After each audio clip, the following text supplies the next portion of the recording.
Welcome to a Senior Citizens Forum. I'm Janice Wood, and Senior Citizens Forum is being sponsored by Benefits for You Too Insurance Services, where they specialize in Medicare supplement, Medicare Advantage plans, and prescription drug plans. I'm here with my guest, Derek Mannion, who is back with us.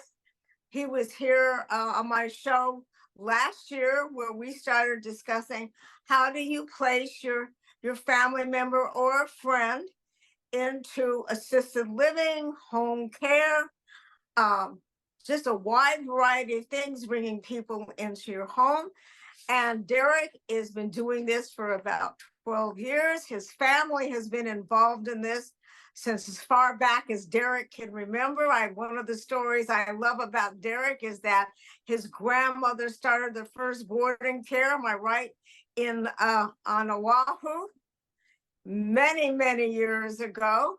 His father worked in it, and then Derek became part of this about 12, 15 years ago? 17 to be exact. Yeah. And he has a passion for helping seniors.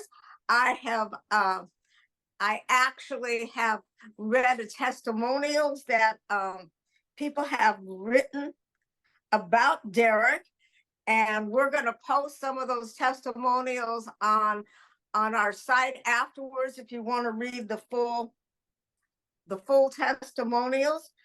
But one of them that I really like, she talks about how it was a pleasure to meet Derek, and how she and her husband had to place her 85-year-old mother into a boarding care facility.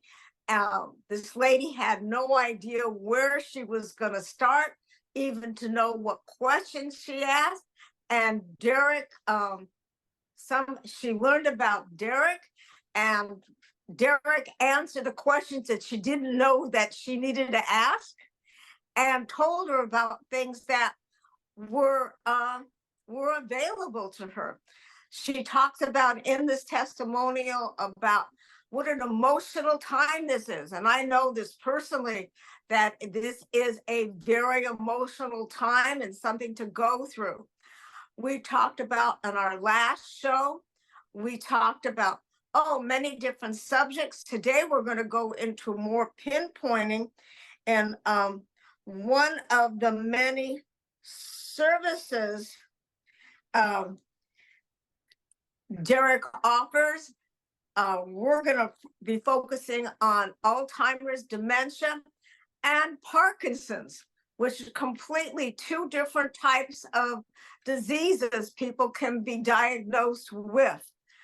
But at Alliance Eldercare, which Derek is the CEO of, okay, and his staff of people that are well trained in this, they're certified to do this. Can you talk a little bit about the training, Derek? Well, I have all my employees be licensed RCFE administrators. So they have to go through the 80-hour course to become an administrator license. But then we're also doing the CPRS training through that MPRA, which is the National Placement and Referral Alliance. And it's the only accredited training and testing that is out there for senior placement and referral. I mean, that's real important to know. So if you are working with someone where you can place your loved one, friend, into a facility, or have someone come into your home, You want to make sure that they have these certifications. It's like dealing with a realtor. You need, or an insurance agent like me. You want to know that they're licensed and that they're credible. So it's really good. Derek, are you still president of your association? I am. I'm the president of the MPRA of Orange County. That's the National Placement and Referral Alliance. That is the national trade organization for the placement and referral industry. And we've got, for California, there's 3 chapters. We've got San Diego, Sacramento, and of course, Orange County. Those are the chapters for California, and we're growing across the nation. We've got chapters in Texas, Arizona, Colorado, Maryland, Washington. It's growing fast, and it's giving us some best practices and code of ethics that we follow. Code of ethics is we have to follow those. They're non-negotiable. Best practices are a guideline for us of what we should do, what we should offer. For myself, I'm really big on giving my families guided tours. I like to be involved. I want to meet my families personally and show them the options that match the needs of the senior and hold their hand every step of the way, rather than just giving them a list. I think that's kind of an injustice. Just saying, here's a list, go look, let me know what you think. I'm not comfortable with that. I'd rather go with them and say, hey, let's go look, let me show you, let me explain to you, and then I can also be your advocate. That's real important. And as the advocate, what are you doing for the people? Are you charging them? Are you giving them complimentary tours? I do not charge for my service, so it's no cost to the families. I do complimentary tours. I'll even pick them up if necessary. Or after COVID, I've done a lot more of just meeting them at the home. But whatever they need, if it's a senior that doesn't drive, I'll go pick them up and drive them around and show them the options. And there's no cost for what I do. I do make a living, so I get a referral fee from the community if you choose one that I take you to. So, Okay. but I don't charge my families anything. I don't think that's right. That's real important. I know just recently I referred you someone. I don't know if they called you or contacted you or not, but I know I did give you a referral recently. Well, thank you for that. And one of the questions I always ask in my care needs assessment is, how did you hear about me? Because I like to follow up. Sometimes they know, and sometimes they scratch their head and they're like, "Oh, somebody gave me your number, but I don't remember who." So I can't. Yes. I follow up with all of them that I can. Okay. If they tell Well, me who is that referred. well, thank you. But right now, Thank you for the I know referral. well, you're welcome. I hope they called. Okay. I know Eric works with assisted living communities. He works with boarded care. He works with memory care communities, long-term care communities, respite care and short-term care, hospice care, independent senior living, skilled nursing facilities, in-home care services, and which we're going to be talking about today is Alzheimer's and dementia care and Parkinson's care, which from Alzheimer's and dementia is completely different. He also has veterans benefits, which are really great because those veterans need that extra help. And long-term care insurance is important to know about. And geriatric care management. That's a lot. That is a lot, yes. That's a lot. So that's why today I just want to focus on Alzheimer's and dementia. So let's start with that. I mean, I know I've dealt with Alzheimer's. My mother and my grandmother got Alzheimer's at the end of their lives, which was in their late 80s. Okay. And it wasn't as emotional for us because they already had it, or they covered it up to a certain point that we didn't know that they had it. But I know my mother was like diagnosed with it, and a month later she was gone. Wow. So that wasn't a lot. That wasn't a lot to deal with. But right now, I have a personal friend, and she has Alzheimer's. and her family has moved her to the Florida area. Mhm. And I get pictures of her and I'm going, this isn't the same person that I knew. Okay. I mean, I had a picture of her when she was 10 years ago to today, where her face was full of excitement. There was life in her eyes. Now, when I get pictures of her, because there's no life, there's no expression on the face any longer. And this is a friend that I've had for over 50 years. So it's very hard. But her family, I don't know how her son found a place for her in Florida, but he found a place for her to live in Florida. She even went missing from the family, somewhere on the grounds.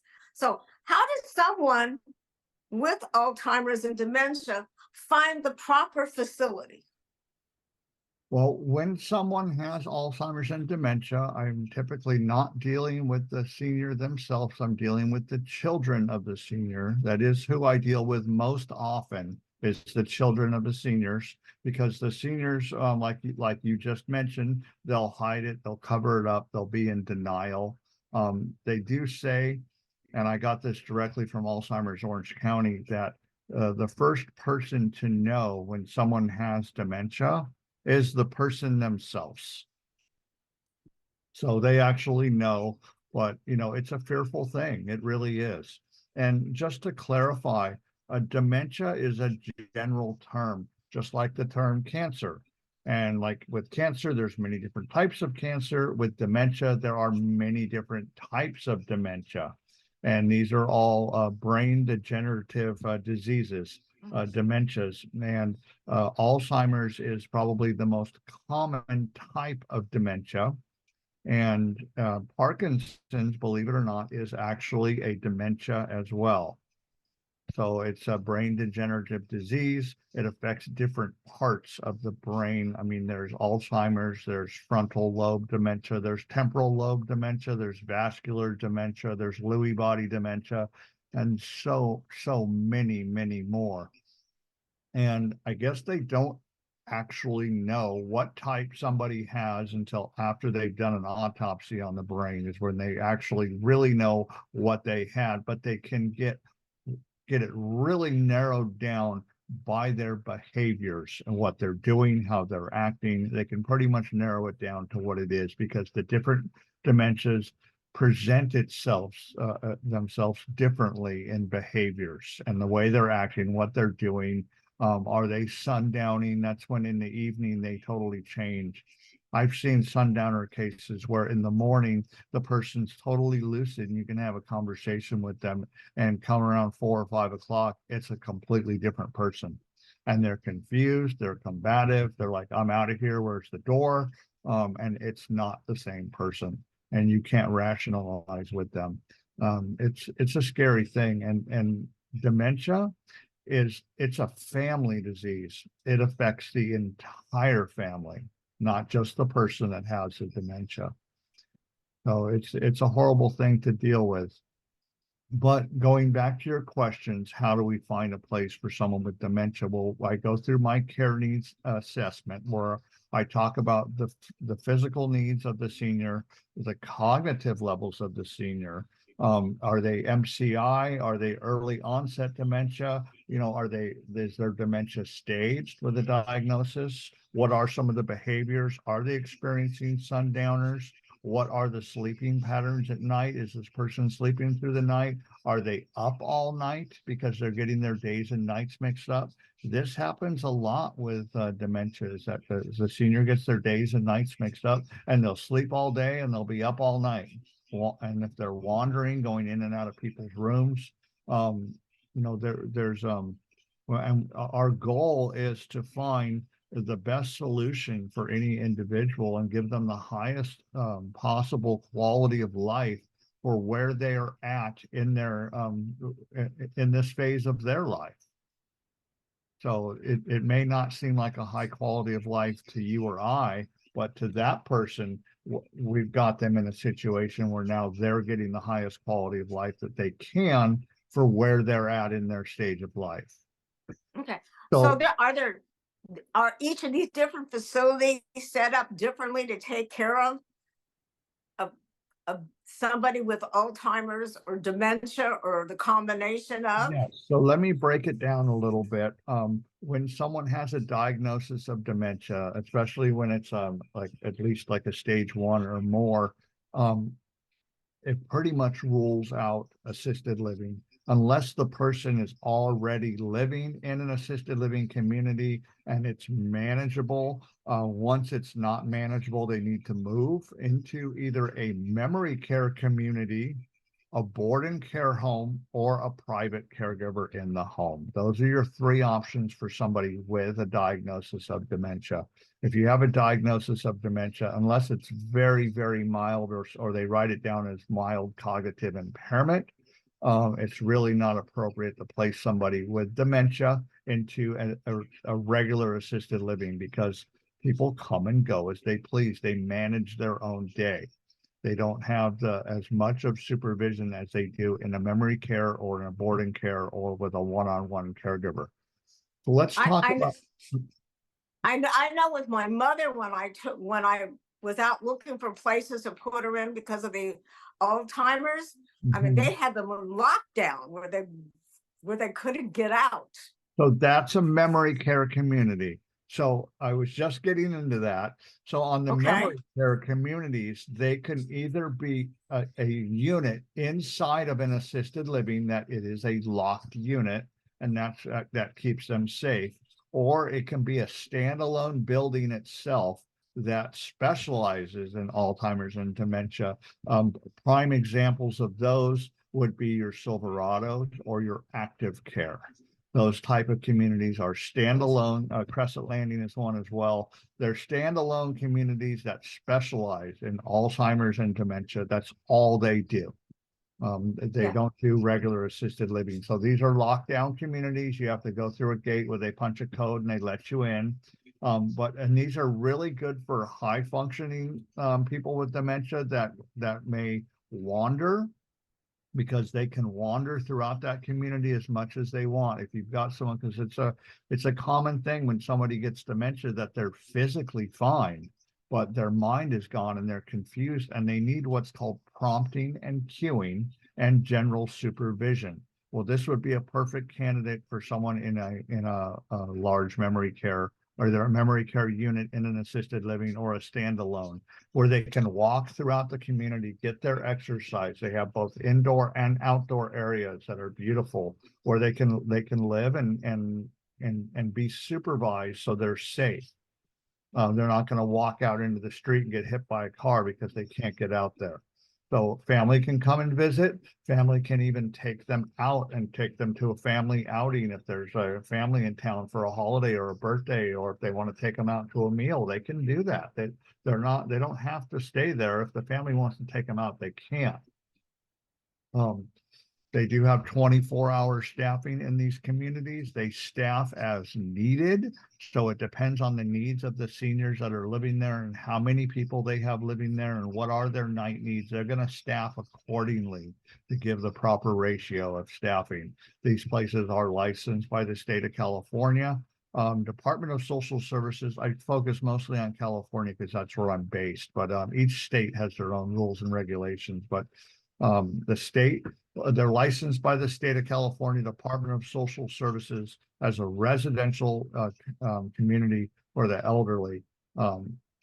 RCFE is the acronym for it, but they are monitored by the Community Care Licensing Division of Social Services, and they're monitored by what's called an LPA, which is a licensed program analyst. And this person comes out and does inspections on the communities and checks. Okay, we're going to talk about that in a second. We need to have a word from our sponsor.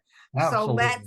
Okay, and I want to definitely go into that. I want to go into, what to look for when they go into these facilities. So hold on, we'll be back. We're going to have a word from our sponsors. Thank you. Benefits for You Too Insurance Services, we believe knowledge is power when it comes to selecting the correct healthcare and Medicare insurance. Please contact us at healthcareoptions@benefitsforyou2.com or call us at 310-245-0332. Hi, welcome back. This is the Senior Citizens Forum. I'm Janice Wood, and I'm here with my guest, Derek Mannion of the Alliance Health Eldercare. And earlier we were talking about care for people who have Alzheimer's and dementia, and we started talking about a little bit about what to look for. But before we go into that any further, I want to also touch on Parkinson's. I've known people with Parkinson's disease. We've heard a lot about Parkinson's disease with Michael J. Fox.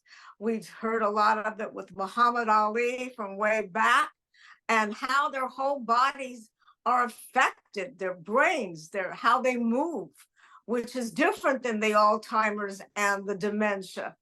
So let's talk a little bit about Parkinson's and what happened to the individuals, and what the families can do to help them. Okay, so Parkinson's is a type of dementia. It's a brain degenerative disorder as well. But typically, when you start with Parkinson's, and they're finding out more and more that they're being able to diagnose it sooner. It's happening in people a lot sooner than they thought, and it their minds and their bodies kind of get a disconnect, and there's different symptoms that it has, and they have from what I've seen with my experience, and I'm not a doctor, but I will say that I see for the most part two different main symptoms of Parkinson's: either the tremors, where somebody is shaking constantly and they can't stop that, or they get what's called the slow moving Parkinson's, where they're not so much the tremors. They may have a little bit of tremors, but they're just very slow moving and slow at responding. And it's a slow progression. I'll tell you a quick story. My next door neighbor's granddad, they had to move him back from Montana because he had Parkinson's. And so I helped them through the process. And they said, Granddad, they call him, they said, Granddad, we're going to keep you at home as long as we can. And the son and daughter were caring for him. And I'll tell you right now, being a caregiver for a senior is a full-time job. But they were caring for him until they had to get a caregiver into the home. And they did. We brought in a caregiver, and the caregiver cared for him until it got too bad. And he started getting something that's called, and this doesn't happen to everyone, but it does happen quite frequently. It's called Parkinson's related dementia. And they start getting the Alzheimer's from the Parkinson's starts setting in, and they start getting behaviors and hallucinations and sundowning as well with the Parkinson's. We call these patients dual diagnosed. And so they stayed home as long as they could. An assisted living is an option for someone with Parkinson's that's early on. But later on, we ended up putting him into a boarding care home because they needed staffing 24 hours a day, and it just got too expensive to have that in the home, especially when the home wasn't equipped for that type of care with a rolling shower and all that, where the boarding cares are. Boarding cares are private homes in neighborhoods, just like homes that we live in. They are licensed by the state, just like the large communities are. They have 6 residents that live in the home with 2 caregivers that are there 24 hours a day, 7 days a week. The caregivers do sleep there. There are homes that have 24-hour awake staff during the night if that's needed. So we look into the needs of that. For this particular patient, we had a home with awake staff at night. They can help with dressing, bathing, toileting, transferring, ambulation. They do 3 hot meals a day plus snacks. They do medication management. They do full incontinence care. They're licensed for dementia. They're also licensed for hospice. These homes are a viable long-term solution. You wouldn't have to move someone unless you wanted to. Someone can stay there all the way till the end of life. And you're going to get a higher level of supervision with the 1 caregiver to 3 resident ratio. Janice? Yeah, well, my question is, in these board and care homes, how many people are they allowed to take? So they have a maximum of 6 residents that live in the home in either Okay, shared rooms, private rooms with shared bathrooms, or private rooms with private bathrooms. Those are your 3 options in a board and care home with a maximum of 6 residents, and you have 2 caregivers in the home 24 hours a day, 7 days a week. So there's always someone that's a voice call away. okay, that's important to know. So in any form of facility that people would be looking at, may it be assisted living, may it be something that's more I want to find the correct word for it, where more care is needed, or board and care facility, Mhm. what should you be looking for, okay, in these types of facilities? Well, I'll tell you, in a boarding care, what you're going to want to see is what's your first impression walking up? What's your curb appeal? If the house looks clean out front, it's probably clean on the inside too. If it's in disarray out front, it's probably in disarray on the inside as well, because they're going to care for the house. So what's your first impression walking in?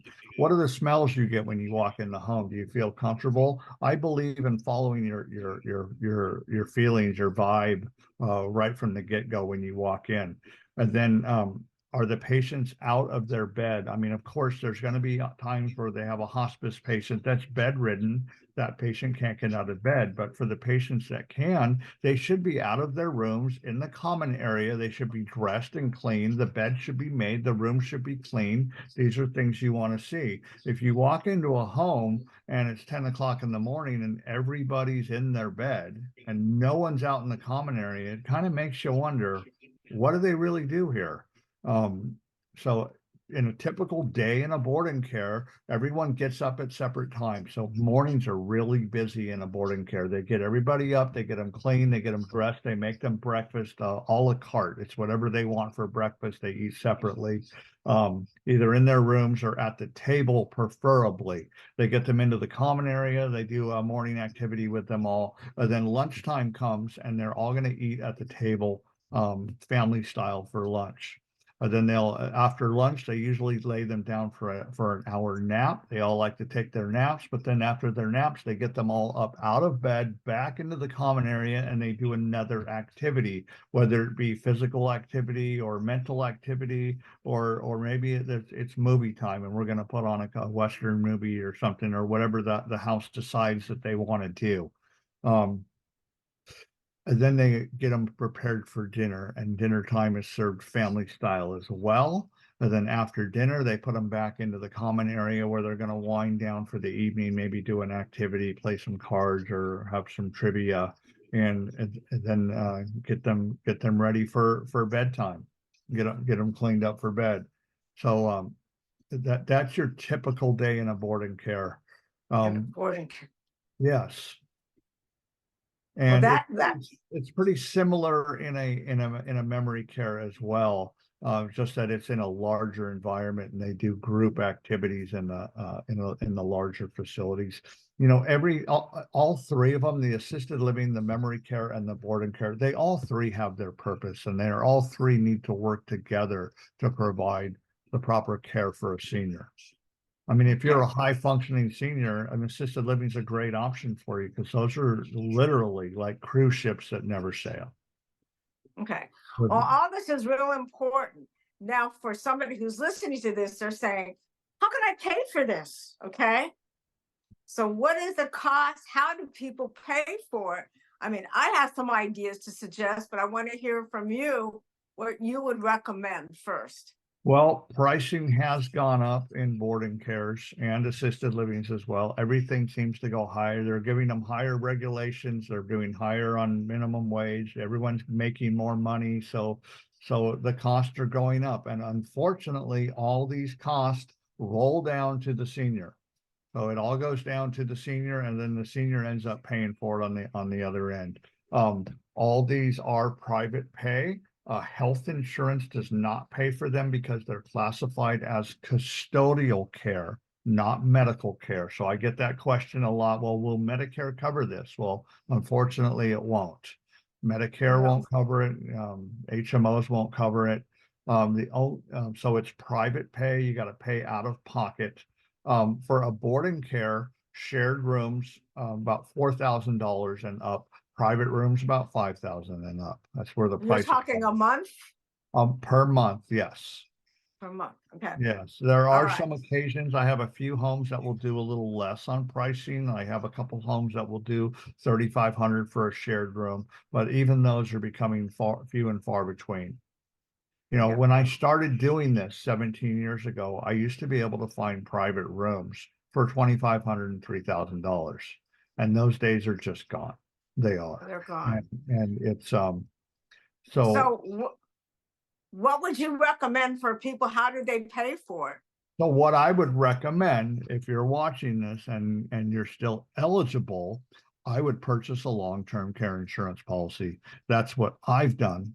And there's also a lot of life insurance policies out there that have a living benefit to them, that you can use a policy during your life to provide has a long-term rider on it that you can use while you're still alive to pay for your care. Then you still have a legacy to leave your family. Right. So those are all good options. If you are a veteran of wartime, there is a benefit available to you. There's also a benefit available to your surviving spouse. A married veteran gets the highest amount. The single veteran gets a certain amount, which is a little less. And then you've got your surviving spouse. Surviving spouse is about 1,500, I believe. I don't have the exact numbers in front of me. Well, that's just good ideas of what you can do if the senior was living in their own home. Maybe they can rent the home or sell the home Yes, to they pay can. for these They costs. can rent the home or sell the home to pay for that. That is something that's very common. If you rent the home, that's going to be a longer term of income that you know you're going to get, but you need to make sure that the home stays rented.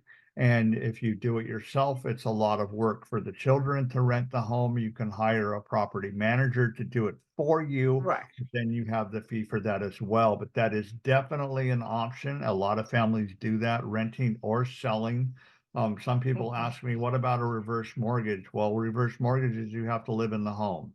So if your intent is to stay in the home and you want to pay for caregivers, I recommend you look at the cost of caregivers, because cost of caregivers are very expensive. To have a one-on-one caregiver, you're looking at about $38 to $42 an hour right now.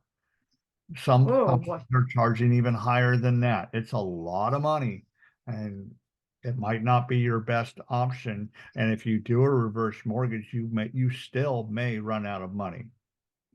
Yeah.